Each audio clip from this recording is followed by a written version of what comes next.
بسم الله الرحمن الرحيم. اليوم إن شاء الله نبدأ بعض التمارين حول poids et masse. نرجو أنكم تحاولوا تنجزوا التمارين قبل ما تطالعوا على الحل، لأن هذا هو الأساس ديال التمارين باش تعرفوا روسكم واش فاهمين الدرس ولا لا. Donc, exercice poids et masse. Exercice 1. Dis si les propositions suivantes sont vraies ou fausses. La première proposition, lorsqu'on pèse un objet avec une balance, on détermine son poids. Alors cette proposition, est-ce qu'elle est vraie ou fausse? Deuxième proposition, le poids d'un objet est le même n'importe où sur la Terre. C'est-à-dire, cette proposition dit que le poids d'un objet ne varie pas sur la Terre. Est-ce que c'est vrai ou faux? Troisième proposition, le poids est une force d'attraction à distance. Quatrième, l'intensité de la pesanteur est la force exercée par la Terre sur les objets. Cinquièmement, la masse d'un objet est la même sur la Terre et sur la Lune. C'est-à-dire la masse d'un objet ne varie pas si on le pèse sur la Terre ou sur la Lune. Sixième, le poids d'un objet s'exprime en kilogrammes. Alors, on va faire la solution ensuite.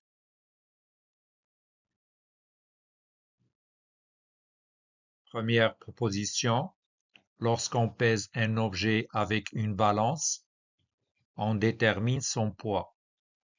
C'est faux. Ou bien cette proposition est fausse. Deuxième, le poids d'un objet est le même n'importe où sur la Terre. Fausse. Parce que le poids change avec le lieu.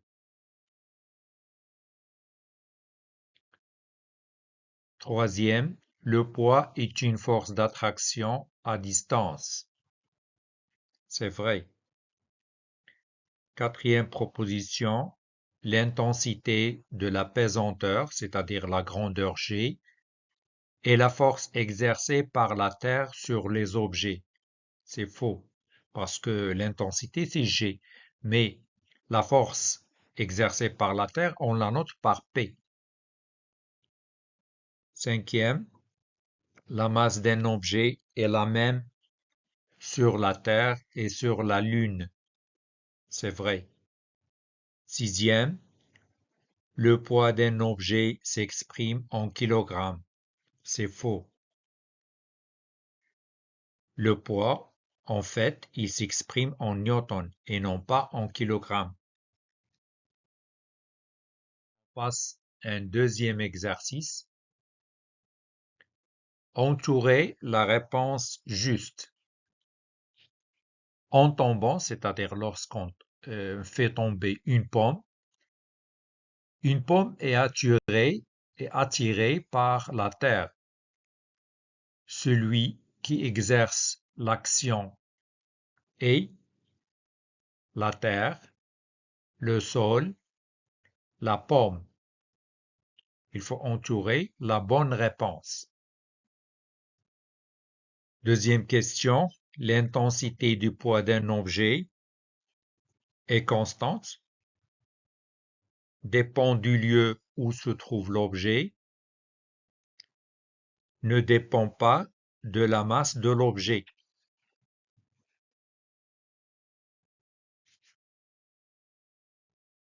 Troisième question, la relation entre le poids P et la masse M et l'intensité de la pesanteur G est. P est égal à M plus G. P est égal à G fois M. P est égal à M sur G. La quatrième question, l'intensité de la pesanteur G s'exprime en kg par newton, newton par kilogramme, mètre par seconde. Alors, il faut répondre tout d'abord à ces questions. Ensuite, vous consultez la solution dans la diapo suivante. Pour la première, en tombant, une pomme est attirée par la terre. Celui qui exerce l'action est la terre, et non pas le sol. Le sol, euh, c'est la surface horizontale. La terre qui exerce cette force, et non pas la pomme. Deuxième question, l'intensité du poids d'un objet n'est pas constante, elle varie avec le lieu, dépend du lieu où se trouve l'objet. C'est la réponse juste. Troisième question, la relation entre P et M, c'est P est égal à G fois M. Ou bien M fois G, c'est la même chose, parce que la multiplication est commutative. Si on met G fois M ou bien M fois G, c'est la même chose. Quatrième question, l'intensité de la pesanteur G s'exprime en newton par kilogramme. En newton par kilogramme. On passe à un autre exercice, exercice 3. Vous avez un gymnaste dans la photo qui est suspendu, comme l'indique la photo. La question choisit dans chaque cas là où les bonnes réponses. Ça peut être une réponse ou bien deux qui sont justes. Le gymnaste est sous l'action de 2 forces, 3 forces, 4 forces. Alors vous observez bien la photo et vous allez savoir combien de force elle s'exerce sur le gymnaste. Deuxièmement, la force exercée par l'anneau wahda. L'anneau, c'est ça. Un anneau, c'est un disque troué. Wahda. Vous avez ici un anneau, vous avez ici un autre anneau. La force exercée par l'anneau sur la main du gymnaste est une force de contact, une force à distance, une force répartie, une force localisée. Il faut choisir ou bien la réponse, ou bien deux ou plusieurs réponses. La troisième, la force exercée par la Terre sur le gymnaste est une force de contact, une force à distance, une force répartie, une force localisée. Donc, vous arrêtez la vidéo et vous répondez à ces questions. Ensuite, voilà pour la première, le gymnaste est sous l'action de 3 forces. Quelles sont ces 3 forces? Vous avez la force exercée par le premier anneau sur la main du gymnaste. La deuxième, elle est exercée par le deuxième anneau sur la main du gymnaste. Et vous avez l'action de la Terre, parce que la Terre, elle attire le gymnaste vers elle. Deuxième question, la force exercée par l'anneau sur la main du gymnaste est une force de contact. Pourquoi? Parce que la main et l'anneau sont en contact. C'est une force répartie parce que la main du gymnaste, elle a une surface qu'on ne peut pas assimiler à un point. Donc, c'est une force répartie. La dernière question, la force exercée par la Terre sur le gymnaste est une force à distance. Toujours, la force exercée par la Terre est toujours une force à distance. Elle n'est pas une force de contact. Une force répartie, répartie sur tout le gymnaste, sur le, sur tout le corps du gymnaste. On passe à un autre exercice, exercice 4. Alors, dans ce schéma, devant vous, on a un solide posé sur une table et on tire ce solide par un fil avec la main. On tire le fil. Lorsqu'on tire le fil, ce solide va bouger. Dans le schéma ci-contre, on a représenté la force F exercée par un fil sur un solide en utilisant l'échelle 1 cm représente 2 newtons. La longueur de la force F est égale à 2 cm. Elle est écrite ici. Il faut bien observer le schéma. Parfois, on pose des renseignements sur le schéma. Il faut utiliser les indications dans l'exercice. Première question, faire le bilan des forces exercées sur le solide. Déterminer les caractéristiques de la force F exercée par le fil. Troisièmement, cette force F est-elle de contact ou bien à distance? Elle est répartie ou localisée? Il faut répondre à ces deux questions dans la même question 3. Alors, il faut réfléchir bien à cet exercice. Ensuite, vous regardez la solution dans la diapo suivante. Bilan des forces sur exercées sur le solide.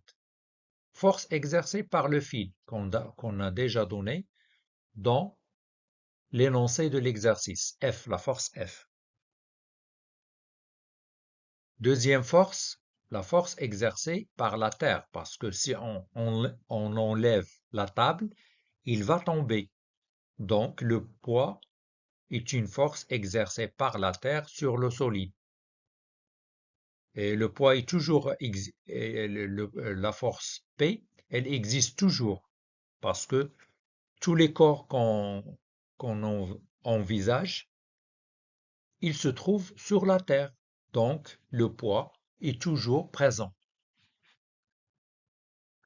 Force exercée par la table. La table exerce une force sur le solide. Il ne faut pas confondre l'action de la table et l'action de la Terre. Ce sont deux forces différentes. Le poids existe toujours, même si le corps se trouve sur la table.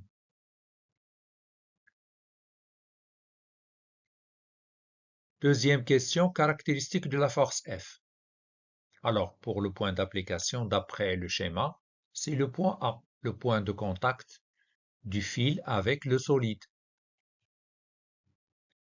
La droite d'action, c'est cette droite-là, horizontale, qui passe par le point d'application A. Le sens, c'est de la gauche vers la droite. C'est la droite ici.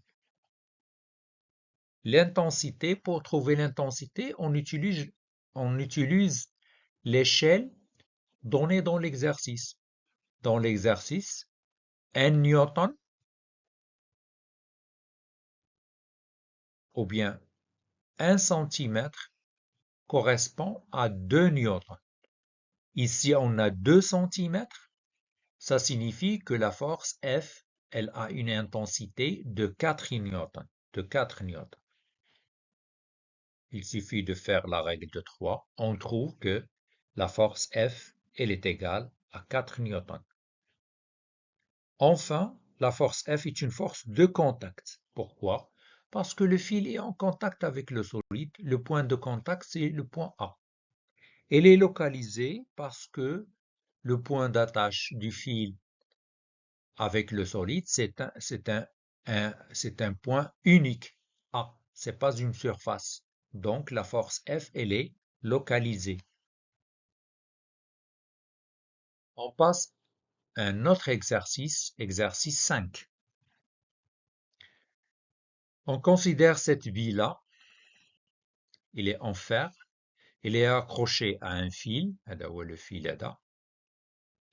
La bille est immobile dans ce cas-là, dans cette figure, la bille est immobile sous l'action de plusieurs forces. On vous demande dans la première question de faire les bilans des forces qui s'exercent sur la bille. Deuxièmement, classer ces forces en force de contact et force à distance. Troisième, pardon, c'est la question 3. Détermine les forces localisées et les forces réparties. Quatrième question.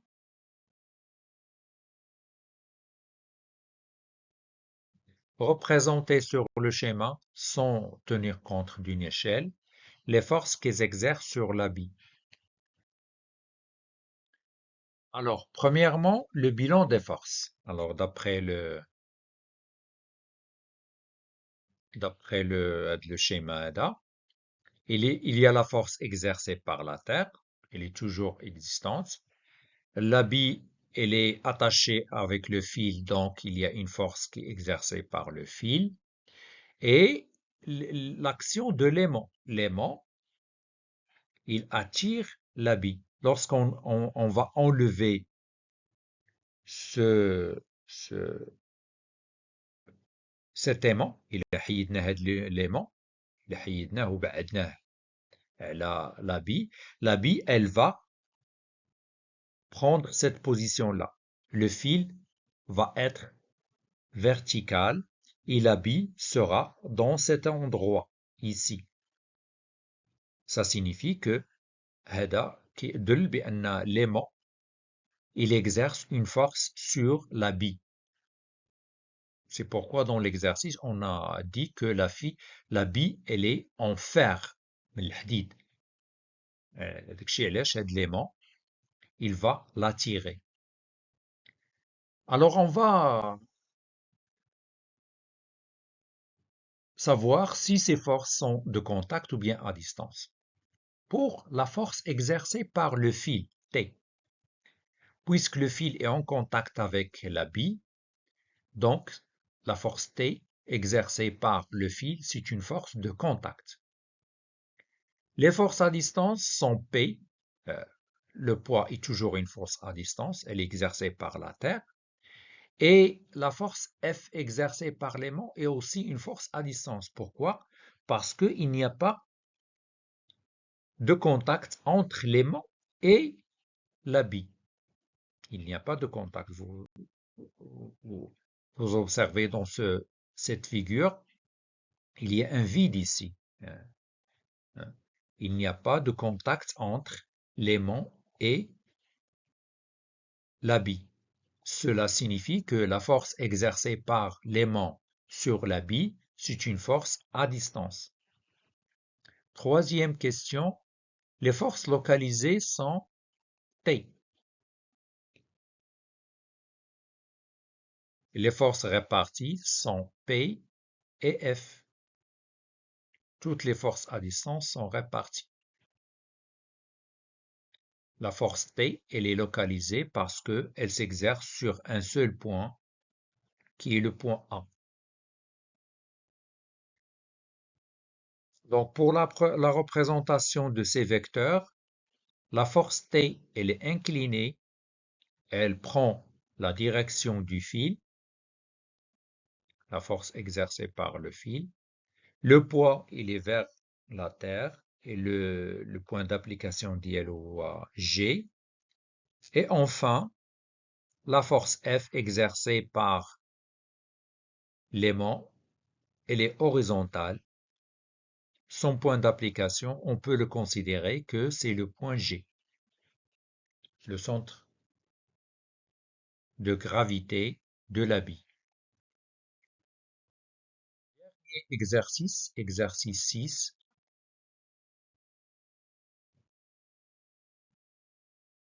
On donne l'intensité de l'apesanteur à G a dit, c'est un donné. Une orange, شجرة ديال الليمون, pardon, une orange, يعني الليمونة, de masse M, 50 grammes, se détache d'un arbre, l'arbre de l'orange, et tombe vers le sol. هاد الليمونة هادي طاحت من هاد الشجرة نحو الأرض. سقطت من الغصن ديال الشجرة وطاحت نحو الأرض. يعني في هاد لا فوتو l'orange est en train de tomber vers le sol ou bien vers la terre. Voir figure. Quelle est la force qui s'exerce sur l'orange? Donnez les caractéristiques de cette force. Représentez cette force sur la figure en utilisant l'échelle. 4 cm représente 1 newton.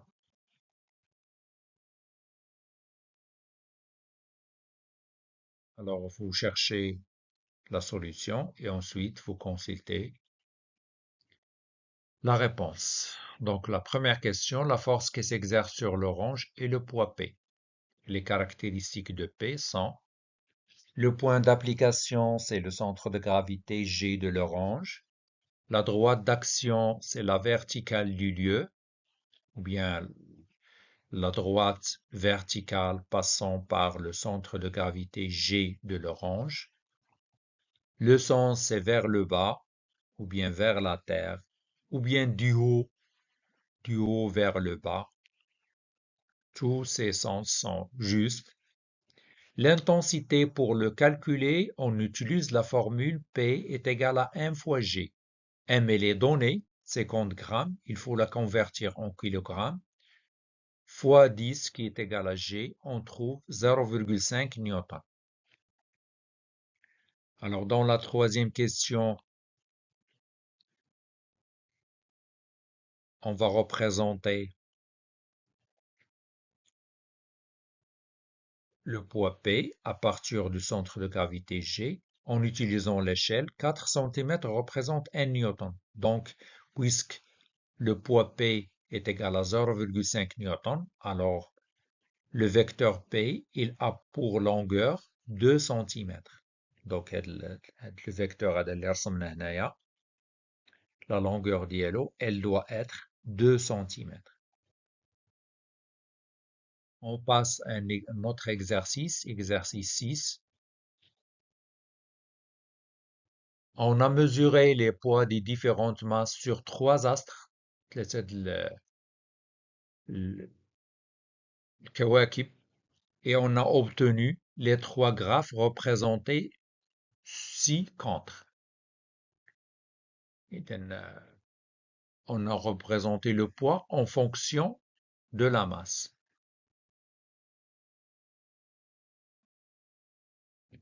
Ici, on a 3 graphes, 1, 2, 3, correspondant à 3 astres.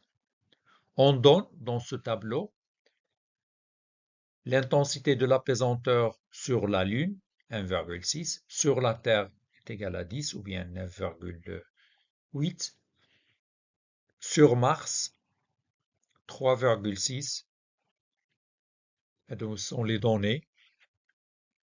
Première question, sur chaque astre, quelle relation existe-t-il entre le poids P et la masse? Relie chaque astre avec son graphe correspondant. Le graphe 1, 2, 3. On a la Lune, la Terre, Mars. Il faut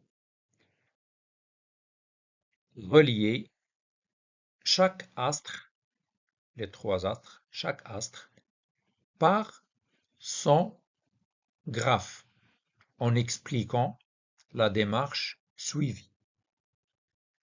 Alors, cet exercice est un peu difficile. Il faut donner beaucoup de temps par rapport aux exercices précédents pour savoir la réponse. Alors, je vous demande tout d'abord de réfléchir sur cet exercice. Ensuite, vous consultez. Alors, pour la première question, sur chaque astre, P est égal à mg. Alors, cette formule-là, on peut l'utiliser sur la Terre et aussi sur les autres astres. P est égal à mg. Cette formule est valable sur chaque astre. Alors, pour répondre à la dernière question, on calcule le rapport G qui est égal à P sur M pour chaque graphe. parce que pour identifier هاد les graphes هاد الأول ديال من الثاني ديال من والثالث ديال من حنا عندنا في لو طابلو هادو هما هي الجي ديال chaque astre عندنا في les données on va calculer G et on va savoir le graphe 1 il correspond est-ce qu'il correspond à la Lune ou bien à la Terre ou bien à Mars d'après le calcul du rapport G est égal P sur M pour chaque graphe. Alors, pour le graphe numéro 1, pour calculer le rapport P sur G, P sur M, pardon, on utilise un point du graphe. Par exemple, on peut utiliser le point le point de laser. Le point les coordonnées ديالو هما 2 et 200 grammes. La masse, elle est en grammes. Donc, pour calculer G pour le graphe 1, on utilise le couple 2 correspond à 200. Il faut convertir 200 en grammes, en kilogrammes, pardon. 200, elle est en grammes. Il faut la convertir en kilogrammes. 200 grammes est égal à 0,2 kg. Donc G est égal à P qui est égal à 2 divisé par 0,2, on trouve 10 newton kilogramme moins 1. De même pour le graphe 2, on va utiliser un point exact ou le point هذا. Les autres points ne sont pas exacts. Le point هذا اللي حطيت عليه le point laser. Les coordonnées ديالو هما 2 550. 550 هذه en grammes. Il faut la convertir en kilogrammes. Donc le rapport G est égal à P est égal à 2 et 0,55 kg, on trouve 3,6. De même pour le graphe 3, on va calculer le rapport P sur G en utilisant le point هذا. Les coordonnées ديالو هما 1, 600. Donc le rapport G est égal à P ou à 1 sur 0,6, on trouve 1,6 newton kilogramme moins. Alors donc, puisqu'on a trouvé pour la Lune, on a trouvé, pour le graphe 3, on a trouvé 1,6, ça signifie que le graphe 3, il correspond à la Lune. Pour la Terre, G est égal à 10, et le graphe 1, on a trouvé G est égal à 10. Donc, la Terre, il correspond au graphe 1. Enfin, Mars, G de Mars est égal à 3,6. Et pour le graphe numéro 2, on a trouvé G est égal à 3,6. Ça signifie que Mars correspond au graphe numéro 2. Donc on a